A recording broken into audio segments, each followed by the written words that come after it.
Hello friends, good evening everyone and I am sure मेरी आवाज़ आप लोगों को तो बहुत ही क्लियर आ रही होगी। फ्रेंड्स, एक एक्सपेक्टेड बहुत ज़्यादा मेरा ही फेवरेट या पसंदीदा एक ये वैकेंसी है। One of the most favourite vacancy है और बहुत दिनों से एक्सपेक्टेड थी ये वैकेंसी, जो कि एडीजे की है। बिहार एडीजे की वैकेंसी एक्चुअली आ चुकी है, उसका एडवर्टीजमेंट बेसिकली आ चुका है और उसके बारे में थोड़ा हम लोग डाउट जो है, बहुत सारे लोगों के डाउट्स हैं, वो डाउट्स भी क्लियर कर लेते हैं और कुछ उसके बारे में थोड़ा डिटेल से बात कर लेते हैं। ठीक है, तो देखिए आपके सामने स्क्रीन पर जो आ रही है बात, वो है advertisement high court of judicature at Patna, district जज entry level direct from bar exam 2023। Advertisement number है BSJS 1 और 2023। अब सबसे इंटरेस्टिंग फैक्ट क्या है कि ये जो हमारे लिए डिस्ट्रिक्ट जज की जो वैकेंसी आई है, इसमें टोटल नंबर ऑफ जो पोस्ट आपको मिलेंगे वो आपको मिल रहे हैं 30, यानी कि टोटल सीट कितनी है 30। यहाँ आप देख सकते हैं, इसमें सारा इन्होंने बाइफरकेट करके शेयर किया हुआ है। ओके, सो 30 वैकेंसीज हैं, उसमें 4 बैकलॉग हैं, इसकी बात करने की जरूरत नहीं है। बाय द वे, सैलरी की बात कर लेंगे तो बिहार सुपीरियर जुडिशियल सर्विस में जो रिवाइज्ड पे स्केल है आपके सामने है, 1,44,840 रुपये से लेकर के 1,94,660 रुपये, और लेवल J5 प्री रिवाइज्ड पे स्केल ये जो है वो सामने है। तो खैर सैलरी की बात तो सेकेंडरी है, पहले तो क्लियर करना बहुत ज़्यादा जरूरी है। नाउ अब ये जो एग्जामिनेशन फॉर्म भरा जाएगा, ये जो सॉरी एप्लीकेशन फॉर्म भरा जाएगा, ये एप्लीकेशन जो है पटना हाईकोर्ट की वेबसाइट पर भरा जाएगा और इसका जो लिंक है वो लिंक आपको दिखने लगेगा 22 दिसंबर से 22 दिसंबर 2023 से लेकर के 20 जनवरी 2024 तक। तो ध्यान से डेट सुन लेना, 22 दिसंबर 2023 से लेकर के 20 जनवरी 2024 तक के रात 12 बजे तक रहेगा। ये 12 बजे के 1 मिनट पहले तक ही रहेगा। इसके अलावा कुछ और पर्पस के लिए यहाँ पर क्लियरली लिखा गया है, after which the link shall be disabled, however the link shall remain available up to 27 January 2024। यानी 27 जनवरी 2024 तक के लिए ये वाला जो लिंक है अवेलेबल रहेगा, लेकिन इसमें पर्पस बहुत क्लियरली मेंशन किया है, only for the purpose of uploading the scanned photograph signature declaration written in the hand writing of the candidate, filing in bank reference. यानी कि आप मोटी बात समझ लो कि जो डॉक्यूमेंट्स अपलोड करना है, डॉक्यूमेंट के अपलोड के पर्पज से ये लिंक 27 जनवरी 2024 तक रहेगा। लेकिन मेरा ये आप लोगों से हम्बल रिक्वेस्ट होगा और आप लोगों को सजेशन भी ये रहेगा कि आप उतने समय तक का इंतजार ना करें, उससे पहले ही आप ये सारा प्रोसेस फॉर्मेलिटी पूरी कर लें। अब इसमें सबसे ज़्यादा जो जरूरी चीज़ है जानने वाली, वो है इसका एलिजिबिलिटी क्राइटेरिया, तो वो आप देख लीजिए। सबसे पहले तो यहाँ पर इन्होंने एक बात बहुत क्लियरली मेंशन की है कि कैंडिडेट जो भी है वो कैंडिडेट अपनी हैंडराइटिंग में ब्लैक इंक से, ध्यान दीजिएगा यहाँ पर ब्लैक इंक से, बहुत लोग ध्यान नहीं देते इस चीज को, पढ़ते भी नहीं ध्यान से पूरी की पूरी बात, यहाँ पर क्लियरली मेंशन है। So handwriting in black ink on a white sheet of paper. So यहाँ पर रूलिंग वाली नहीं, एकदम प्लेन व्हाइट शीट पेपर लेना है A4 साइज का। यहाँ पर साइज का ऐसे जिक्र नहीं है, बट आप A4 साइज ले सकते हैं, और ब्लैक इंक और व्हाइट शीट पेपर, उस पर आपको क्या करना है, ये लाइन लिखनी है, I do hereby declare that all the particulars given herein above are true and correct in all respects. एक तरीके का ये डिक्लेरेशन है, यू कैन से कि एक डिक्लेरेशन है। तो ये डिक्लेरेशन आपको लिख के रखना है, उसको बाद में अपलोड भी करना है स्कैन करने के बाद। ठीक है, ध्यान दीजिएगा यहाँ पर, candidates will have to upload their scanned colour photograph and signature in black ink. तो यहाँ पर याद रखिएगा, मैं खुद भी अलग से लिख दे रहा हूं, ब्लैक इंक का ही इस्तेमाल करना है, नो ब्लू इंक, याद रखिएगा। बहुत बार लिखने के बाद, भरने के बाद कहते हैं यार मेरे से गलती हो गई सर, मेरे से गलती हो गई, तो ये चीज नहीं होनी चाहिए। ठीक है, सो नाउ क्योंकि ये अगर इसमें गड़बड़ हो गई, जो भी करना है सावधानी पूर्वक हमें फूक फूक के करना है। एक दिन डिले कर लो लेकिन अच्छे से कर लो, ताकि बाद में दिक्कत ना हो, बाद में पछताना ना पड़े, रिग्रेट ना हो। नाउ यहाँ देखिए, accordingly candidates are advise to scan their photograph signature and declaration in the given format and save in documentary file. ध्यान दीजिए यहाँ पर सब कुछ, यहाँ पर कह रहा है कि जो फॉर्मेट है उसमें आपने अपलोड करना है और सेव कर लेना है डॉक्यूमेंट्री फाइल के फॉर्म में, जहाँ पर फोटो सिग्नेचर बाकी सारी चीजें एक ही जगह पर आ जाएंगी। ओके, नाउ आपको सबसे पहले क्या करना है, पेमेंट देना है, यानी पैसे हमें जमा करने हैं। उसके 24 घंटे के बाद, यानी पहले पैसे जमा करने हैं, उसके 24 घंटे के बाद ये सारा प्रोसेस होगा। यहाँ पर देखिए बिल्कुल क्लियर लिखा गया है, The candidates will be able to upload their scanned photograph, signature and declaration on the website of the court only after 24 घंटे यानी 24 hours of making successful payment online. So online payment करने के बाद 24 घंटे बीत जाने के बाद, यानी ऑनलाइन पेमेंट किया उसके 24 घंटे के बाद ही ये सारा प्रोसेस हो पाएगा, अदरवाइज ये नहीं हो पाएगा। ठीक है। नाउ अब आते हैं धीरे धीरे एलिजिबिलिटी क्राइटेरिया पर। देखिए पैरा नंबर 2 है, मैं पैरा का भी जिक्र कर दे रहा हूं ताकि आपको कोई डाउट ना रहे। पैरा नंबर 2 में बहुत क्लियरली मेंशन किया है कि कोई भी एप्लीकेंट जिसने 7 साल की प्रैक्टिस कंप्लीट नहीं की है, कब से कब तक की, जरा ध्यान देना, on the last date of receipt of application, ध्यान दीजिए यहां पर कह रहा है last date of receipt of application, application की लास्ट डेट ऑफ रिसिप्ट से, जो कि यहां पर एडवर्टीजमेंट में दे दी गई है लास्ट डेट।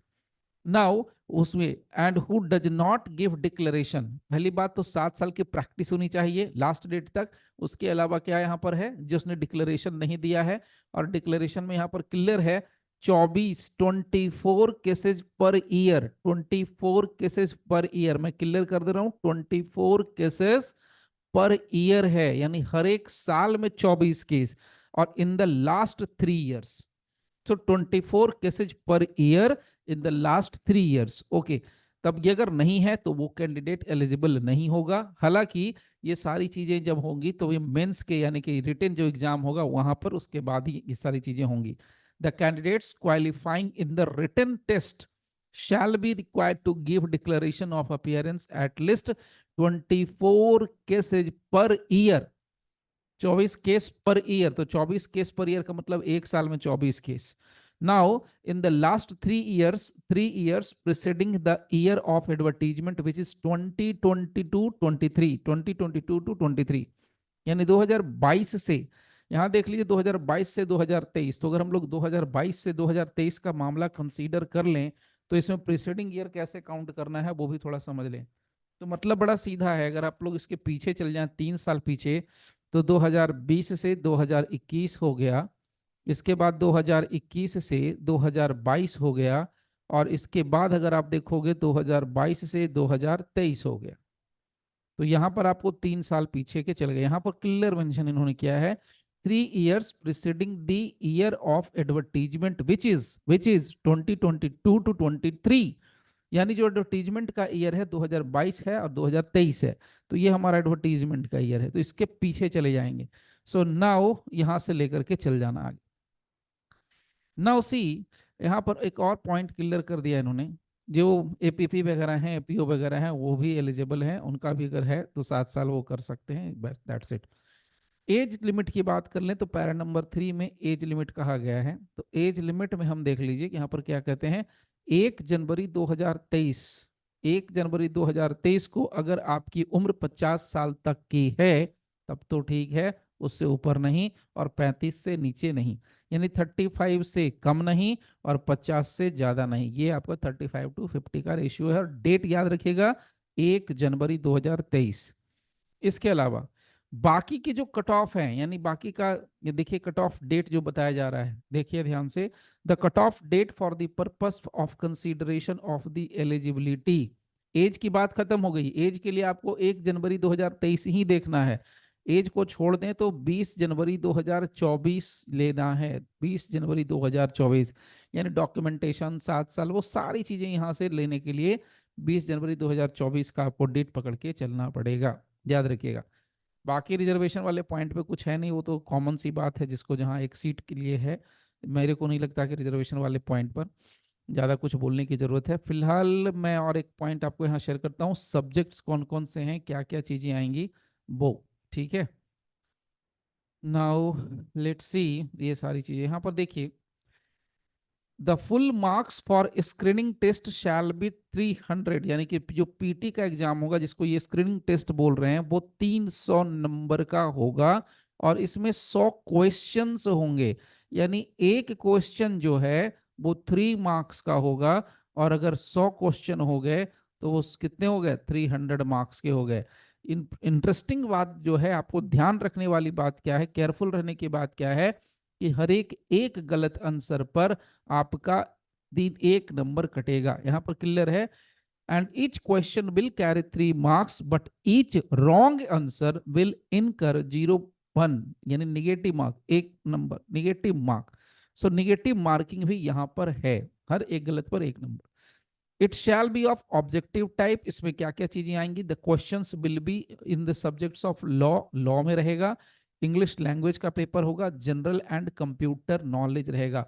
सो जीके है, कंप्यूटर है, इंग्लिश है. फिर से रिपीट कर दे रहा हूं, जीके है, कंप्यूटर है, इंग्लिश है. कंप्यूटर और इंग्लिश, ओके. और इसके अलावा एक पेपर जो है आपका लॉ. तो यानी कि 100 क्वेश्चन में ये सब वेटेज बना करके रखेंगे, ठीक है. तो अराउंड 70 क्वेश्चन तो लॉ से ही रहते हैं अप्रोक्सीमेटली, बाकी के 30, 10 10 20 30 इस तरीके से. नाउ सी, लॉ में कौन कौन से पेपर हैं, ध्यान दीजिएगा. सबसे पहले कॉन्स्टिट्यूशन ऑफ इंडिया, उसके बाद सीपीसी दूसरा, लिमिटेशन तीसरा, सीआरपीसी चौथा, पांचवा आपके यहाँ पर है इंडियन एविडेंस एक्ट, छठा है टीपी, सातवां है कॉन्ट्रैक्ट, आठवां स्पेसिफिक रिलीफ, नौवां है सेल ऑफ गुड्स एक्ट, 10वां है partnership, 11 negotiable, 12 arbitration, 13 personal law. उसमें हिंदू मुस्लिम के अलावे क्रिश्चियन इन्वॉल्व है, पहले बता दे रहा हूँ, क्रिश्चियन पढ़ लेने की जरूरत पड़ेगी. और उसके बाद यहाँ पर आ गया आपका कौन सा, 14th में आ गया पीनल कोड यानी IPC. So there are total 14 subjects जो आपको पढ़ने हैं. इसमें से 100 नंबर के क्वेश्चंस बन के आएंगे और इसी को हम लोगों को देखना है, ठीक है. चलिए, अब बाकी मेंस के पेपर है, तो मेंस में उसके लिए अभी डिस्कस करने की जरूरत नहीं है, वो 18 पेपर हो जाते हैं, तो खैर वो अलग कहानी है, उसको भी हम लोग डिस्कस यहाँ पर नहीं करेंगे. ओके, चलिए आगे चलते हैं नेक्स्ट पॉइंट पर. नेक्स्ट पॉइंट बस कुछ नहीं करना है, फीस कितनी लग रही है वो समझ लेना है. नेक्स्ट पॉइंट देखिए, यानी पैरा नंबर 11 है, और पैरा नंबर 11 कह रहा है कि 1500 रुपये एग्जामिनेशन फीस लगेगी जनरल. और अगर एससी से हैं, एसटी से हैं और ओएच कैंडिडेट हैं ओनली फॉर बिहार, तो उनको 750 रुपये देने की जरूरत है. बाकी जो भी आउटसाइडर हैं उनको 1500 रुपये लगने वाले हैं. दैट्स इट, बाकी तो सब डाउनलोडेड है. ओके, तो कुल मिलाकर के सीनियरियो ये है. अब देखिए, यहाँ पर जो सारी चीजें मैंने आपको क्लियर बता दी हैं, कोई डाउट माइंड में नहीं रखना है किसी तरह का, ठीक है. तो हर चीज है, बस एक चीज याद रखिएगा, we all are human beings. तो हमेशा किसी भी पॉइंट को 1 से 2 से 3 बार पढ़ लेना है. ये अच्छी बात है कि लिंक शुरू होने के पहले आपको एडवर्टीजमेंट पहले मिल जाता है, तो शांति से आप 2 3 4 5 6 बार, जितनी बार चाहे उतनी बार पढ़ लें. पढ़ने की आदत बनाएंगे तभी सही से फिलअप होगा. ओके. इंटरेस्टिंग फैक्ट एक और बता दूं, न्यूज ये बता दूं कि हम लोग भी एक नया स्पेशल बैच शुरू करेंगे पीटी के पर्पस से, लॉ के पॉइंट ऑफ व्यू से. वो हम लोग डिस्कस करेंगे, ऑब्वियसली 1 2 दिन के बाद शुरू कर देंगे. और वो नाइट बैच होगा, मोस्टली 9 o'clock यानी कि रात के 9 बजे से शुरू होगा. और जो लोग इनरोल्ड होना चाहते हैं वो इनरोल्ड हो सकते हैं, व्हाट्सएप पर जाकर के आप मैसेज कर सकते हैं इनरोल्ड उसके लिए, इनरोलमेंट के लिए. फिलहाल आज के लिए, अभी के लिए यहीं पर स्टॉप करते हैं, मिलते हैं नेक्स्ट सेशन में. तब तक के लिए thank you very much giving your precious time. Thank you all.